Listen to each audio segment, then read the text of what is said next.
வணக்கம். இந்திய நேரப்படி காலை 8:30 மணி செய்திகள். முதலில் ஜெம் தலைப்பு செய்திகளை காணலாம். தென்னாப்பிரிக்காவில் பிரதமர் நரேந்திர மோடிக்கு பாரம்பரிய முறைப்படி சிறப்பான வரவேற்பு. இந்திய வம்சாவளியினர் அன்பான வரவேற்பை ஏற்றுக்கொண்டு வாழ்த்தினார் பிரதமர். வல்லரசு நாடுகள் தங்கள் சொந்த நலனுக்காக பண்பாட்டு சட்டங்களை மீறுவதாக அமைச்சர் ராஜ்நாத் சிங் குற்றச்சாட்டு. இந்தியா பண்பாட்டு சட்டங்களை மதிப்பதாகவும் அமைதி காக்கும் படைகளை அனுப்புவதாகவும் பெருமிதம். மீனவர்களுக்கு மிக நெருக்கமான அரசாக தமிழக அரசு இருப்பதாக முதலமைச்சர் மு.க.ஸ்டாலின் பெருமிதம். மீனவர்களின் கோரிக்கைகள் அனைத்தையும் நிறைவேற்றுவதாக உறுதி. அதிமுகவில் பட்டியலின மக்களுக்கு உயர்வான இடத்தை வழங்கி வருவதாக எடப்பாடி பழனிசாமி பெருமிதம். மேகதாட்டு அணை விவகாரத்தில் தமிழக அரசு மெத்தனமாக இருப்பதாக வருத்தம். ரஷ்யா உக்ரைன் அமைதி திட்டத்திற்கு ஜெலன்ஸ்கி ஒப்புதல் அளிக்க வேண்டும் என அமெரிக்க அதிபர் ட்ரம்ப் வலியுறுத்தல். ஒப்புதலுக்கு பிறகுதான் அமைதி திட்டத்தை மேலும் முன்னெடுத்து செல்லப்படும் என்று விளக்கம். இந்தியா தென்னாப்பிரிக்கா இடையிலான இரண்டாவது டெஸ்ட் போட்டி கவுகாத்தியில் இன்று தொடக்கம். முதல் போட்டியில் தென்னாப்பிரிக்கா வென்றுள்ளதால் தொடரை சமன் செய்ய இந்தியா தீவிர முயற்சி. இனி விரிவான செய்திகளை காணலாம். G20 மாநாட்டில் பங்கேற்க தென்னாப்பிரிக்காவிற்கு சென்றுள்ள இந்திய பிரதமர் நரேந்திர மோடிக்கு அந்நாட்டு பாரம்பரிய முறைப்படி சிறப்பான வரவேற்பு அளிக்கப்பட்டது. தென்னாப்பிரிக்காவில் நடைபெறும் G20 மாநாட்டு தலைவர்களின் மாநாட்டில் பங்கேற்க பிரதமர் நரேந்திர மோடி சென்றுள்ளார். ஜோகன்னஸ்பர்கில் விமான நிலையத்தில் அவருக்கு அந்நாட்டு அதிகாரிகளும் படையினரும் சிறப்பான வரவேற்பு அளித்தனர். பழங்குடியினத்தைச் சேர்ந்த கலைக்குழுவினர் பாரம்பரிய நடனமாடி பிரதமர் மோடியை வரவேற்றனர். பிரதமர் மோடி தங்கியுள்ள விடுதிக்கு சென்ற இந்திய வம்சாவளியினரின் குழந்தைகள் பக்தி பாடல்களை பாடினர். அதன் பிறகு பிரதமர் பொறுமையாக கேட்டு மகிழ்ந்ததுடன் அவர்களை பாராட்டினார். தென்னாப்பிரிக்காவில் தமிழ்நாடு, ஆந்திரம், தெலுங்கானா, மகாராஷ்டிரம், குஜராத், ஒடிசா, மேற்கு வங்கம், அசாம், பீகார், ஜார்க்கண்ட், ராஜஸ்தான் ஆகிய மாநிலங்களைச் சேர்ந்தவர்களின் வம்சாவளியினர் தங்கள் பாரம்பரிய நடனமாடி பிரதமர் மோடியை வரவேற்றனர். விடுதியில் நடைபெற்ற இசை நிகழ்ச்சியில் கங்கை ஆற்றை புகழும் பாடலையும் பிரதமர் மோடி கேட்டு மகிழ்ந்தார். ஜோகன்னஸ்பர்கில் நகரில் பிரதமர் மோடி தங்கியுள்ள விடுதிக்கு வந்த இந்திய வம்சாவளியினர் அவருக்கு வாழ்த்துக்களை தெரிவித்தனர். பிரதமர் மோடி அவர்களுக்கு கை கொடுத்தும் கை கூப்பியும் நன்றி தெரிவித்தார். ஜோகன்னஸ்பர்க் நகரில் G20 மாநாட்டில் பங்கேற்க வந்துள்ள ஆஸ்திரேலியன் பிரதமர் அந்தோனி அல்பானிஸை பிரதமர் மோடி சந்தித்து பேசினார். அப்போது டெல்லி செங்கோட்டை கார் குண்டுவெடிப்பு, சவுதி அரேபியாவில் புனித பயணம் சென்ற இந்தியர்கள் பேருந்து தீப்பிடித்து உயிரிழந்தது ஆகியவற்றிற்கு ஆஸ்திரேலிய பிரதமர் தனது ஆழ்ந்த இரங்கலை தெரிவித்துக் கொண்டார். அதன் பின்னர் இரு நாடுகளினுடைய உறவை மேலும் வலுப்படுத்துவது குறித்து விரிவாக விவாதிக்கப்பட்டது. நாஸ்பர் ஊடகம் மற்றும் தொழில்நுட்ப குழுமத்தின் தலைவர் கூர்ஸ் பெக்ரையும் பிரதமர் மோடி சந்தித்து பேசினார். ஐக்கிய நாடுகள் அமைப்புக்கு உட்பட்ட வல்லரசு நாடுகள் தங்கள் சொந்த நலனுக்காக விதிகளை மீறுவதாகவும் செயல்முறைகளுக்கு தடைக்கல்லாக இருப்பதாகவும் பாதுகாப்புத்துறை அமைச்சர் ராஜ்நாத் சிங் குற்றம் சாட்டியுள்ளார். உத்தரப்பிரதேச தலைநகர் லக்னோவில் உலக தலைமை நீதிபதிகள் மாநாட்டில் பாதுகாப்புத்துறை அமைச்சர் ராஜ்நாத் சிங் உரையாற்றினார். அப்போது அமைதியும் நிதியும் வெவ்வேறானவை அல்ல என்றும் அவை ஒரே மதிப்பை கொண்டவை, இரண்டு கூறுகள் என்றும் தெரிவித்தார். நீதியின்றி அமைதி நிலவ முடியாது என்றும் அமைதியின்றி நீதியை நிலைநாட்ட முடியாது என்றும் குறிப்பிட்டார். ஐக்கிய நாடுகள் அமைப்புக்கு உட்பட்ட வல்லரசு நாடுகள் தங்கள் சொந்த நலனுக்காக விதிகளை மீறுவதாகவும் அதன் செயல்பாடுகளுக்கு தடைக்கல்லாக இருப்பதாகவும் கூறினார். அவை அமைதிக்கு காக்கும் நடவடிக்கை தேவையான வளங்களை அளிப்பதில்லை என்றும் குற்றம் சாட்டிய அவர் ஐநா அமைதி காக்கும் நடவடிக்கையில் இந்தியா எப்போதும் முன்னிலையில் உள்ளதாக சுட்டிக்காட்டினார். இந்தியா எப்போதும் பண்பாட்டு சட்டங்களை மதிப்பதாகவும் அது இந்தியாவின் பண்பாடு என்றும் ராஜ்நாத் சிங் கூறினார். மீனவர்களுக்கு மிகவும் நெருக்கமான அரசாக தமிழக அரசு இருப்பதாக முதலமைச்சர் மு.க.ஸ்டாலின் பெருமிதமாக தெரிவித்துள்ளார். கன்னியாகுமரி மாவட்டம் குளச்சலில் மீனவர் கூட்டமைப்புகள் சார்பில் உலக மீனவர் நாள் விழா நடைபெற்றது. இந்த விழாவில் முதலமைச்சர் மு.க.ஸ்டாலின் காணொலி வாயிலாக கலந்து கொண்டார். அப்போது பேசிய அவர் உழைப்புக்கும் உறுதிக்கும் பெயர் பெற்ற மீனவர்களுக்கு தன்னுடைய உலக மீனவர் நல்வாழ்த்துக்களை தெரிவித்தார். தொடர்ந்து அவர் மீனவர்களுக்கு மிகவும் நெருக்கமான அரசாக தமிழக அரசு இருக்கிறது என்றும் பெருமிதமாக கூறினார். இதையடுத்து மீனவர் நல மாநாடு, மீன்பிடி தடைக்கால நிவாரணம் உயர்வு, மானிய டீசல் அளவு உயர்வு, மீன்பிடி துறைமுகங்கள், மீன் இறக்கு தளங்கள், கடன் உதவிகள் உள்ளிட்ட மீனவர்களின் கோரிக்கைகளையும் அத்தனையையும் நிறைவேற்றி தருவதாக உறுதியளித்தார். அதிமுக சாதிக்கு அப்பாற்பட்ட கட்சி என்றும், பட்டியலின மக்களுக்கு அதிமுக எப்போதும் உயர்வான இடத்தை வழங்கி வருவதாகவும் அக்கட்சியின் பொதுச் செயலாளர் எடப்பாடி பழனிசாமி தெரிவித்துள்ளார். சென்னையில் இருந்து சேலத்திற்கு விமானத்தில் வந்த அதிமுக பொதுச் செயலாளர் எடப்பாடி பழனிசாமி விமான நிலையத்தில் செய்தியாளர்களிடம் பேசினார். அப்போது மேகதாட்டில் அணை கட்ட முழுவீச்சில் பணி தொடங்கப்படும் என்றும், விரிவான திட்ட அறிக்கை நீர்வள ஆணையத்திடம் வழங்கப்படும் என்றும் கர்நாடக துணை முதலமைச்சர் சிவக்குமார் தெரிவித்துள்ளதை சுட்டிக்காட்டினார். தமிழ்நாடு அரசு மெத்தனமாகவும் இருப்பதாகவும், மேகதாட்டில் அணை கட்டிவிட்டால் காவிரி பாசன மாவட்டங்கள் பாலைவனமாகிவிடும் என்றும் குற்றம் சாட்டினார். உச்சநீதிமன்ற தீர்ப்புக்கு எதிராக கர்நாடக அரசு செயல்பட்டு வருவதாகவும், இதுகுறித்து முதலமைச்சர் எந்த விளக்கமும் அளிக்காமல் இருப்பது வருத்தம் அளிப்பதாகவும் பழனிசாமி குறிப்பிட்டார். ரஷ்யா உக்ரைன் அமைதி திட்டத்திற்கு ஜெலன்ஸ்கி ஒப்புதல் அளிக்க வேண்டும் என்று அமெரிக்க அதிபர் டொனால்டு டிரம்ப் வலியுறுத்தியுள்ளார். உக்ரைன் மீது ரஷ்ய ராணுவம் 3 ஆண்டுகளாக தாக்குதல் நடத்தி வருகிறது. இவ்விரு நாடுகள் இடையே நடைபெறும் போரை நிறுத்தி அமைதியை நிலைநாட்ட அமெரிக்க அதிபர் டொனால்டு டிரம்ப் பல்வேறு முயற்சிகளை எடுத்து வருகிறார். இந்நிலையில் வாஷிங்டனில் செய்தியாளர்களிடம் பேசிய டொனால்டு டிரம்ப், ரஷ்யாவிற்கும் உக்ரைனுக்கும் இடையே அமைதி உடன்பாடு எட்டப்படும் என்றும் நம்பிக்கை தெரிவித்துள்ளார். இரு நாடுகளிடையே நடைபெறும் போரை நிறுத்தி அமைதி நிலவ செய்வதாக அமெரிக்காவில் தயாரிக்கப்பட்ட திட்டம் ஜெலன்ஸ்கியின் பார்வைக்கு அனுப்பப்பட்டுள்ளதாகவும் குறிப்பிட்டார். அவர் ஒப்புதலளித்த பின்தான் அந்த திட்டம் மேற்கொண்டு முன்னெடுத்து செல்லப்படும் என்று டொனால்டு டிரம்ப் தெரிவித்துள்ளார். இந்தியா தென்னாப்பிரிக்க அணிகள் இடையிலான 2வது டெஸ்ட் போட்டி அசாம் மாநிலம் கவுஹாத்தியில் இன்று தொடங்குகிறது. தென்னாப்பிரிக்க அணி இந்தியாவில் சுற்றுப்பயணம் மேற்கொண்டு 2 போட்டிகள் கொண்ட டெஸ்ட் தொடரில் விளையாடி வருகிறது. கொல்கத்தாவில் நடந்த முதல் டெஸ்டில் இந்திய அணி படுதோல்வியடைந்தது. இதனால் தென்னாப்பிரிக்க அணி 1-0 என்ற கணக்கில் இந்த தொடரில் முன்னிலை வகிக்கிறது. இரு அணிகள் மோதும் 2வது மற்றும் கடைசி டெஸ்ட் போட்டி அசாம் மாநிலம் கவுஹாத்தியில் இன்று காலை 9 மணிக்கு தொடங்குகிறது. அணி கேப்டன் சுப்மன் கில் வெளியேறிய நிலையில் 2வதாக டெஸ்டில் கேப்டனாக ரிஷப் பந்த் செயல்படுவார் என அறிவிக்கப்பட்டுள்ளது. மேலும் இந்த டெஸ்டில் இந்திய அணி தொடர் தோல்வியை தவிர்க்க கடுமையாக போராடும் என ரசிகர்களிடையே பெரும் எதிர்பார்ப்பு நிலவுகிறது. திருவண்ணாமலை மாவட்டம் வேளாநத்தலில் உள்ள அரசு உயர்நிலைப் பள்ளி மேல்நிலைப் பள்ளியாக தரம் உயர்த்தப்பட்டுள்ள நிலையில் அங்கு ஆய்வகம், கணினி அறை, நாற்காலி உள்ளிட்ட அடிப்படை வசதிகள் இல்லை என்று பொதுமக்கள் வேதனை தெரிவிக்கின்றனர். திருவண்ணாமலை மாவட்டம் வேளாநத்தல் அரசு உயர்நிலைப் பள்ளி மேல்நிலைப் பள்ளியாக தரம் உயர்த்தப்பட்டுள்ளது. தேவையான அடிப்படை வசதிகளையும் செய்யாமல் உள்ள அந்த பள்ளியை அமைச்சர் அன்பில் மகேஷ் திறந்து வைத்தார். இந்த பள்ளியில் இயற்பியல், வேதியியல், விலங்கியல் உள்ளிட்ட எந்த பிரிவுக்கும் தனியாக ஆய்வகங்கள் இல்லை. அது மட்டுமின்றி கணினி அறையும் இல்லை. பள்ளியை திறந்து வைப்பதற்கு முன்பு அங்கு தேவையான அடிப்படை வசதிகள் இருக்கின்றனவா என்பதை அமைச்சர் அன்பில் மகேஷ் ஆய்வு செய்திருக்க வேண்டும் என்று பொதுமக்கள் தெரிவித்துள்ளனர்.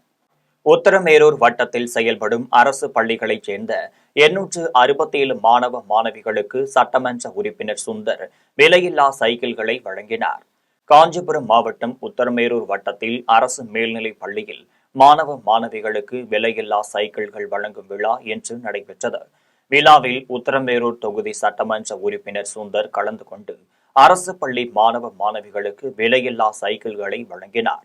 அதனைத் தொடர்ந்து உத்தரமேரூர், கம்மாளம்பூண்டி, மானம்பதி, பெருநகர், காளியாம்பூண்டி ஆகிய பகுதிகளில் செயல்படும் அரசு பள்ளிகளைச் சேர்ந்த 867 மாணவ மாணவிகளுக்கு விலையில்லா சைக்கிள்களை சட்டமன்ற உறுப்பினர் சுந்தர் வழங்கினார். இதில் உத்தரமேரூர் ஒன்றிய செயலாளர் ஞானசேகரன், ஊராட்சி மன்ற தலைவர் வளர்மதி சுதாகர், இளைஞரணி துணை செயலாளர் ஆதி நாராயணன் உட்பட பள்ளிக்கல்வித்துறை அலுவலர்கள், உள்ளாட்சி பிரதிநிதிகள், ஊரக வளர்ச்சித்துறை அலுவலர்கள் திரளாக கலந்து கொண்டனர்.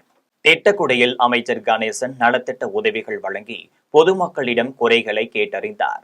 கடலூர் மாவட்டம் திட்டக்குடியில் தொழிலாளர் நலத்துறை அமைச்சர் சி.வி. கணேசன் தனது தொகுதியான திட்டக்குடியில் உள்ள சேவேரி புல்லூர், தொண்டாங்குறிச்சி மற்றும் சிறுகரம்பள்ளூரில் நடைபெற்ற நலத்திட்ட உதவிகள் மற்றும் பொதுமக்கள் குறை கேட்பு கூட்டங்களில் கலந்து கொண்டார். விழாவில் பொதுமக்களுக்கு சேலைகள் உள்ளிட்ட நலத்திட்ட உதவிகளை வழங்கிய அமைச்சர் அவர்களின் குறைகளை கேட்டறிந்து உடனடியாக நடவடிக்கை எடுக்க அதிகாரிகளுக்கு உத்தரவிட்டார். இதில் திட்டக்குடி வட்டாட்சியர் உதயகுமார், மங்களூர் வட்டார வளர்ச்சி அலுவலர் சண்முக சிகாமணி, மாவட்ட அயலகணி அமைப்பாளர் சேதுராமன் உட்பட கட்சி நிர்வாகிகள் பலர் பங்கேற்றனர்.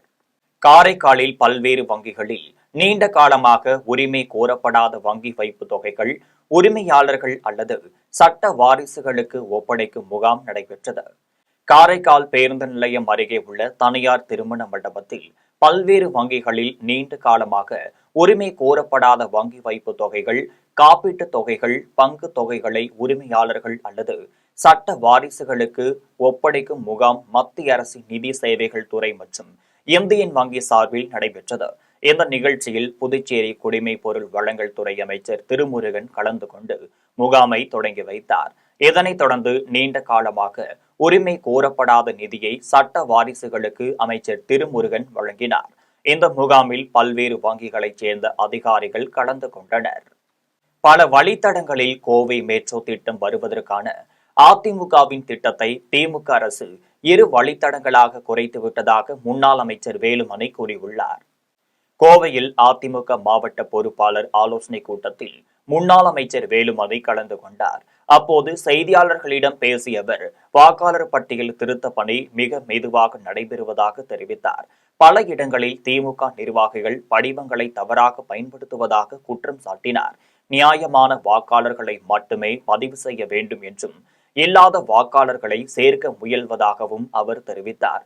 கோவை, மதுரை மாநகரங்களில் மெட்ரோ திட்டத்திற்கான கோரிக்கையை பிரதமர் மோடியிடம் எடப்பாடி முன்வைத்ததாக கூறிய வேலுமணி, மீண்டும் தங்கள் கூட்டணி ஆட்சி அமைந்தால் தேவையான அனைத்து திட்டங்களையும் பெற்றுத் தருவார் என்று கூறினார். திராவிட முன்னேற்ற கழகத்தை சேர்ந்தவர்கள் அந்த சில இடங்களில் போய் பார்த்தீங்கன்னா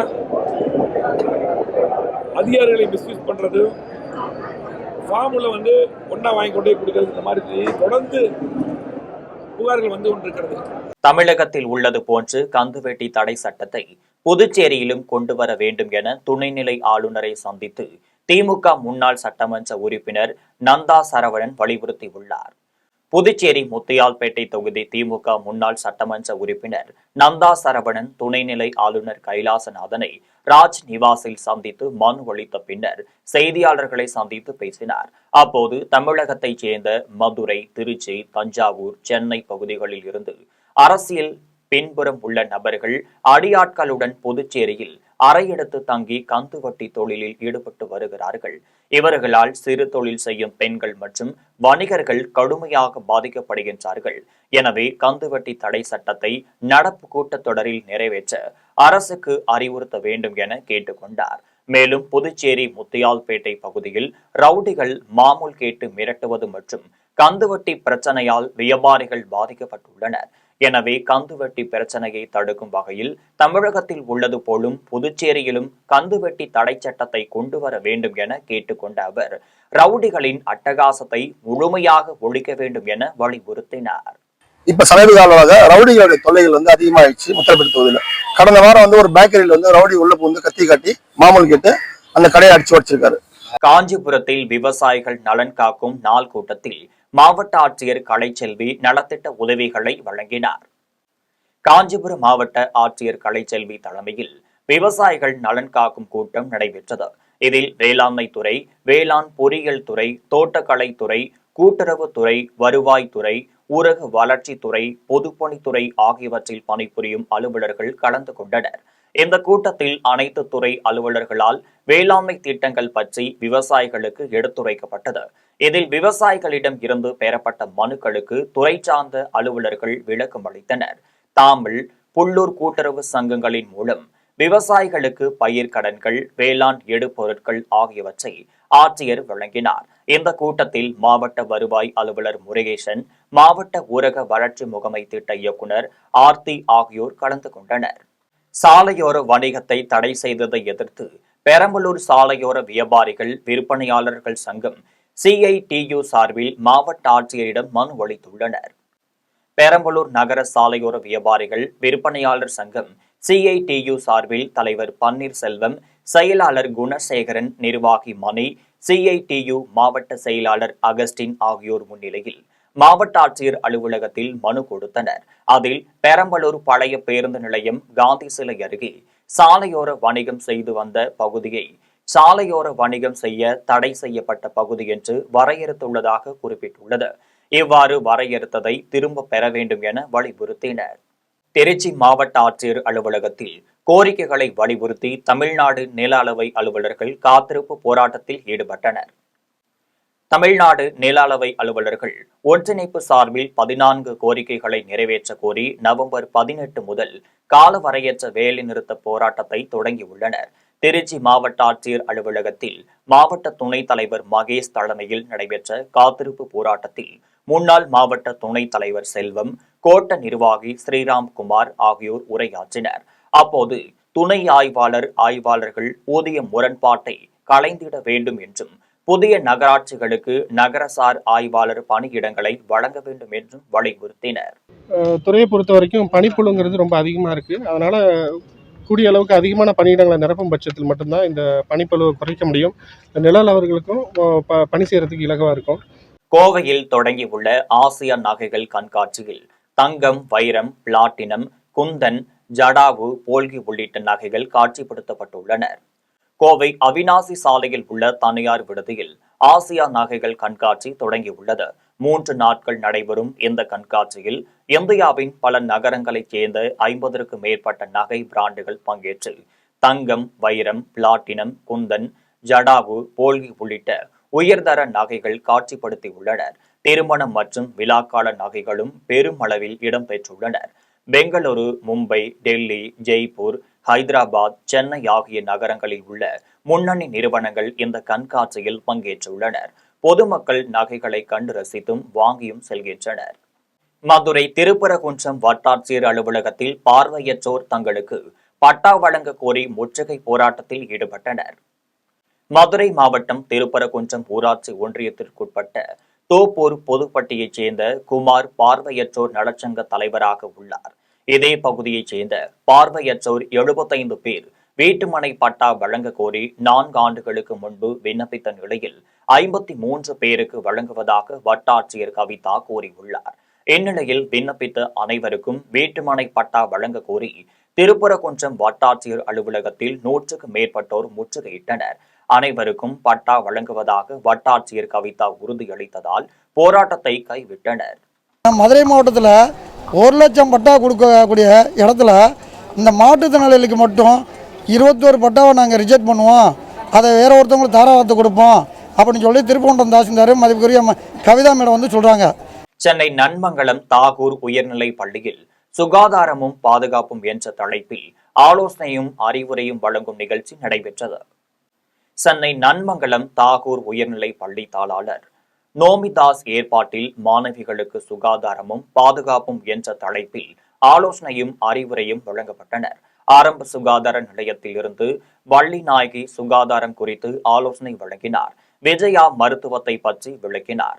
ஆக்ஸ்லியா, பவுலினா ஆகியோர் இணைந்து பள்ளி மாணவர்களுக்கு நல்ல ஆலோசனைகளை வழங்கினர். உடல் நலத்தை பேணி காக்க பெண் பிள்ளைகளுக்கு அறிவுரை கூறினார். இந்த நிகழ்ச்சியில் பள்ளி ஆசிரியர்கள், மாணவிகள் கலந்து கொண்டனர். செங்கல்பட்டு மாவட்டம் மதுராந்தகத்தில் பத்திரப்பதிவு செய்ய 10,000 லஞ்சம் பெற்ற சார் பதிவாளர் உட்பட 2 காவல்துறையினர் கைது செய்தனர். மதுராந்தகம் அருகே உள்ள ஈசூரைச் சேர்ந்த சிவராமன் தனது மனைவி கலா பெயரில் உள்ள 15 சென்ட் நிலத்தில் 3 சென்ட் நிலத்தை தொண்டு நிறுவனத்திற்கு தானம் செய்வதற்கு சார் பதிவாளர் கார்த்திகேயனை அணுகியுள்ளனர். அவர் லஞ்சமாக 25,000 ரூபாய் கேட்டுள்ளார். இறுதியாக பேசி பத்திரப்பதிவு அன்று 10,000 ரூபாயும், பத்திரம் வாங்கும் பொழுது 5,000 ரூபாயும் கொடுக்க முடிவெடுத்தனர். இதுகுறித்து சிவராமன் செங்கல்பட்டு லஞ்ச ஒழிப்பு பிரிவில் புகார் அளித்தார். இதையடுத்து துணை கண்காணிப்பாளர் சரவணன் தலைமையில் 4 பேர் மறைந்திருந்தனர். பத்திரப்பதிவின் போது சார் பதிவாளர் லஞ்ச பணத்தை கார்த்திகேயன் பத்திர எழுத்தாளர் சிவாவிடம் கொடுக்க சொல்லி உள்ளார். அதை சிவாவிடம் கொடுத்தபோது மறைந்திருந்த லஞ்ச ஒழிப்பு துறையினர் பிடித்தனர். கார்த்திகேயன், சிவா ஆகிய இருவரையும் கைது செய்தனர். தஞ்சாவூர் மாவட்டம் ஆதிராப்பட்டினம், மல்லிப்பட்டினம் கடற்கரையில் சாகர் கவசம் கடல் பாதுகாப்பு ஒத்திகை நடைபெற்றது. ஆதிராம்பட்டினம், மல்லிப்பட்டினம் கடற்கரையில் பட்டுக்கோட்டை கடலோர பாதுகாப்பு குழும காவல் துணை கண்காணிப்பாளர் முருகன், ஆய்வாளர் மஞ்சுளா ஆகியோர் தலைமையில் பாதுகாப்பு ஒத்திகை நடைபெற்றது.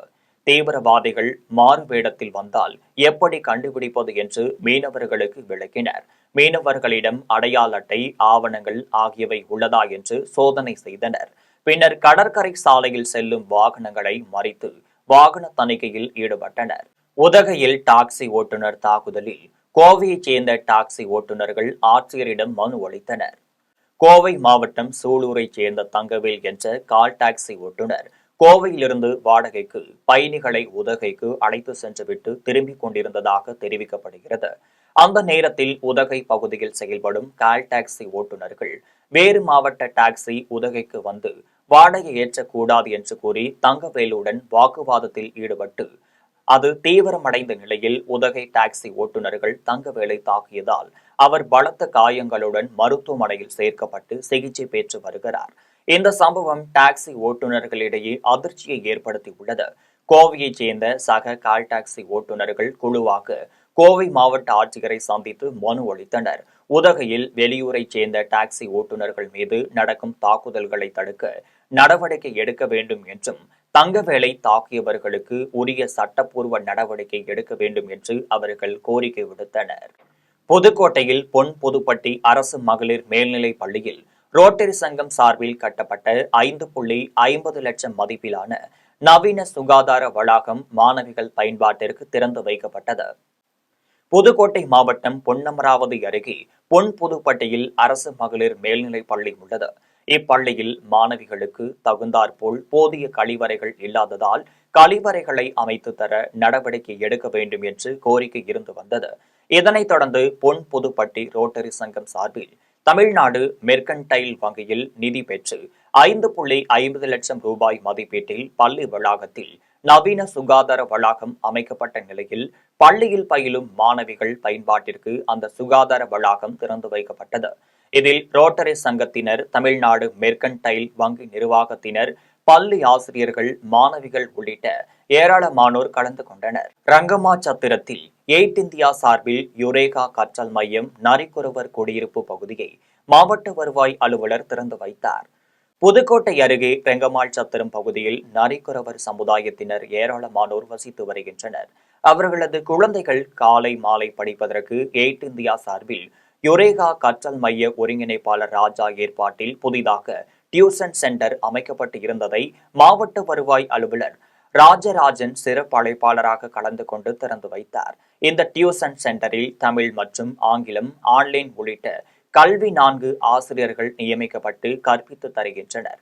அதனைத் தொடர்ந்து நரிக்குறவர் சமுதாயத்தைச் சேர்ந்த பெண்கள் நர்சிங் படிப்பதற்கு, அதேபோல் மற்ற சமுதாய மாணவர்கள் கல்லூரி மேல் படிப்பு படிப்பதற்கு வளர்ச்சி நிதியாக 3,65,300 ரூபாய்க்கான காசோலைகள் வழங்கப்பட்டது. மேலும் இங்கு மாணவ மாணவியர்கள் கல்வி பயில்வது மட்டுமல்லாமல் தற்காப்பு கலைகளையும் கற்றுத் தருகின்றனர். அவர்களுக்கு சான்றிதழ்களும் பரிசுகளும் வழங்கப்பட்டது என்பது குறிப்பிடத்தக்கது. வாலாஜப்பேட்டை வட்டாட்சியர் அலுவலகத்தில் 18 அம்ச கோரிக்கைகளை வலியுறுத்தி தமிழ்நாடு நில அளவை அலுவலர்கள் காலவரையற்ற வேலைநிறுத்த போராட்டத்தில் ஈடுபட்டனர். ராணிப்பேட்டை மாவட்டம் வாலாஜப்பேட்டை வட்டாட்சியர் அலுவலக வளாகத்தின் வெளியே தமிழ்நாடு நில அளவை அலுவலர்கள் சங்கத்தின் சார்பாக மாவட்ட தலைவர் ஆனந்தபாபு தலைமையில் ஆர்ப்பாட்டம் நடைபெற்றது.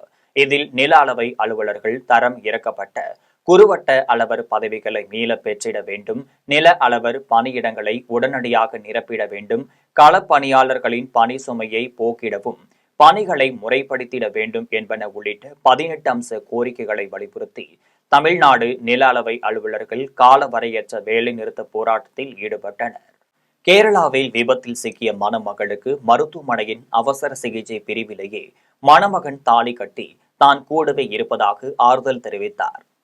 கேரள மாநிலம் ஆலப்புழா மாவட்டத்தைச் சேர்ந்தவர்கள் சேரோன், ஆவணி இவர்களுடைய திருமணம் நடத்த நிச்சயிக்கப்பட்டிருந்த நிலையில் மணப்பெண் ஆவணி முக அலங்காரம் செய்வதற்காக காரில் வெளியே சென்றுள்ளார். அப்போது கோட்டயம் குமரகம் சாலையில் ஏற்பட்ட விபத்தில் படுகாயமடைந்த ஆவணி கோட்டயம் மருத்துவக் கல்லூரி மருத்துவமனையில் தீவிர சிகிச்சை பிரிவில் அனுமதிக்கப்பட்டார். தொடர்ந்து மேல் சிகிச்சைக்காக கொச்சியில் உள்ள தனியார் மருத்துவமனையில் அனுமதிக்கப்பட்டார். இந்நிலையில் மணமகன் சேரோன் நிச்சயதார்த்த முகூர்த்தத்திலேயே திருமணம் நடத்த திட்டமிட்டு அவசர சிகிச்சை பிரிவிலேயே மணமகள் ஆவணிக்கு குடும்பத்தினர் முன்னிலையில் தாலி கட்டி கரம் பிடித்தார். மேலும் தான் கூடவே இருப்பதாகவும் எதற்கும் கவலை வேண்டாம் எனவும் மணமகளுக்கு ஆறுதல் கூறிய காட்சி அனைவரையும் கண்கலங்க செய்தது. கொடைக்கானல் மேல்மலை பூண்டி கிராமத்தில் ஏற்பட்ட நிலச்சரிவு காரணமாக அறுவடைக்கு தயாராக இருந்த ரூபாய் 3 லட்சம் மதிப்பில் அழிந்து போன பூண்டு பயிர்களுக்கு அரசு நிதி உதவி வழங்க வேண்டும் என விவசாயிகள் கோரிக்கை விடுத்துள்ளனர். திண்டுக்கல் மாவட்டம் கொடைக்கானல் மேல்மலை கிராமத்தில் பிரதான தொழிலான விவசாயம் செய்யப்பட்டு வருகிறது. இந்த நிலையில் பூண்டி பகுதியில் கடந்த 2 நாட்களுக்கு முன்னதாக பெய்த கனமழையால் இன்பராஜ் என்ற விவசாயிக்கு சொந்தமான இடத்தில் நிலச்சரிவு ஏற்பட்டது. குறிப்பாக பூண்டி கிராமத்தின் குடிநீர் ஆதாரமாக விளங்கி வரும் வாய்க்கால் முறையாக பராமரிக்கப்படாத நிலையில் நீர் கசிவினால் நிலச்சரிவு ஏற்பட்டுள்ளது. நிலச்சரிவினால் இன்பராஜ் என்பவரின் விளை நிலத்தில் பயிரிடப்பட்டிருந்த வெள்ளை பூண்டுகள் அறுவடை செய்யும் தருவாயில் சேரும் சகதியும் விளைநிலத்தில் மூடி பெரும் சேதத்தை ஏற்படுத்தியது. இது தொடர்பாக விவசாயி இன்பராஜ் செய்தியாளர்களை சந்தித்து பேசினார். அப்போது நிலச்சரிவின் காரணமாக 3 லட்சம் மதிப்பிலான பூண்டுகள் சேதமடைந்துள்ளது என்றும் இதுவரை வனத்துறை அதிகாரிகள் உள்ளிட்ட எந்த அதிகாரிகளும் நிலச்சரிவினை பார்க்கவில்லை எனவும் வேதனை தெரிவித்தார். மேலும் நிலச்சரிவினால் அறுவடைக்கு தயாராக இருந்த பூண்டு பயிர்கள் பாதிக்கப்பட்டுள்ளதால் அரசு தனக்கு நிதி உதவி வழங்க வேண்டும் என விவசாயி இன்பராஜ் கோரிக்கை விடுத்துள்ளார். இது தொடர்பாக விவசாயிகள் இன்பராஜ், கணேசன் ஆகியோர் தெரிவிக்கையில், ஒரு 30 சென்ட் பக்கம் இருக்கிற வெள்ளப்போடு வந்து காலி ஆயிடுச்சுங்க. ஒரு 2.5 லட்சம் பக்கம் நமக்கு அடி ஆயிடுச்சுங்க. மேல வந்து குடிநீர் வாய்க்கால் வந்து சரியா கவனிப்பு இல்லாதனால இந்த மாதிரி ஆயிடுச்சுங்க. வனத்துறை வந்து இன்னும் எதுவும் நம்மளுக்கு வந்து கேட்கலைங்க. காட்டுமன்னார் கோவில் காவல் நிலையத்தை பார்வையிட்ட கலைமகள் மெட்ரிக் மேல்நிலை பள்ளி மாணவ மாணவிகளுக்கு காவலர்கள் தேர்ந்தெடுப்பது, வழக்குகள் பதிவு செய்வது என்பன உள்ளிட்ட பல்வேறு சட்ட விவரங்கள் குறித்து காவல்துறையினர் விளக்கம் அளித்தனர். கடலூர் மாவட்டம் காட்டுமன்னார் கோவிலில் அமைந்துள்ள கலைமகள் மெட்ரிக் மேல்நிலை பள்ளி மாணவ மாணவிகள் காட்டுமன்னார் கோவில் காவல் நிலையத்திற்கு சென்று பார்வையிட்டனர். அப்போது காவல் நிலையத்தில் பள்ளி மாணவ மாணவிகள் காவல் ஆய்வாளர் சிவபிரகாசம், உதவி ஆய்வாளர் சையது அப்சல் ஆகியோர் சார்பில் வரவேற்பு அளிக்கப்பட்டது.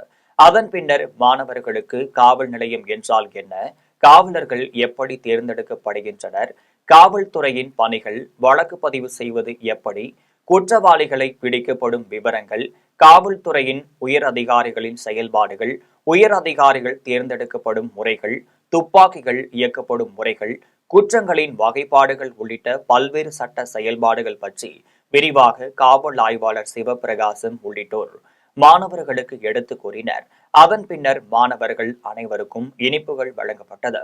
நிகழ்ச்சியில் பள்ளி நிறுவனர் முத்துக்குமரன், தாளாளர் பரணிதரன், முதல்வர் சஞ்சய்காந்த் மற்றும் ஆசிரியர்கள் பலர் கலந்து கொண்டனர்.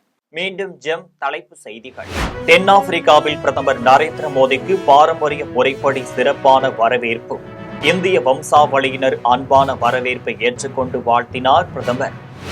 வல்லரசு நாடுகள் தங்கள் சொந்த நலனுக்காக பண்பாட்டு சட்டங்களை மீறுவதாக அமைச்சர் ராஜ்நாத் சிங் குற்றச்சாட்டு. இந்தியா பண்பாட்டு சட்டங்களை மதிப்பதாகவும் அமைதி காக்கும் படைகளை அனுப்புவதாகவும் பெருமிதம். மீனவர்களுக்கு மிக நெருக்கமான அரசாக தமிழக அரசு இருப்பதாக முதலமைச்சர் மு.க.ஸ்டாலின் பெருமிதம். மீனவர்களின் கோரிக்கைகள் அனைத்தையும் நிறைவேற்றுவதாக உறுதி. அதிமுகவில் பட்டியலின மக்களுக்கு உயர்வான இடத்தை வழங்கி வருவதாக எடப்பாடி பழனிசாமி பெருமிதம். மேகதாட்டு அணை விவகாரத்தில் தமிழக அரசு மெத்தனமாக இருப்பதாக வருத்தம். ரஷ்யா உக்ரைன் அமைதி திட்டத்திற்கு ஜெலன்ஸ்கி ஒப்புதல் அளிக்க வேண்டும் என அமெரிக்க அதிபர் ட்ரம்ப் வலியுறுத்தல். ஒப்புதலுக்கு பிறகுதான் அமைதி திட்டத்தை மேலும் முன்னெடுத்து செல்லப்படும் என்று விளக்கம். இந்தியா தென்னாப்பிரிக்கா இடையிலான 2வது டெஸ்ட் போட்டி கவுகாத்தியில் இன்று தொடக்கம். முதல் போட்டியில் தென்னாப்பிரிக்கா வென்றுள்ளதால் தொடரை சமன் செய்ய இந்தியா தீவிர முயற்சி. இத்துடன் ஜெம் செய்திகள் நிறைவடைகின்றன. மீண்டும் ஜெம் செய்திகள் மதியம் 1:30 மணிக்கு. உடனுக்குடன் செய்திகளை காண gemlive.tv என்ற இணையதளத்தில் இணைந்திருங்கள். நன்றி, வணக்கம்.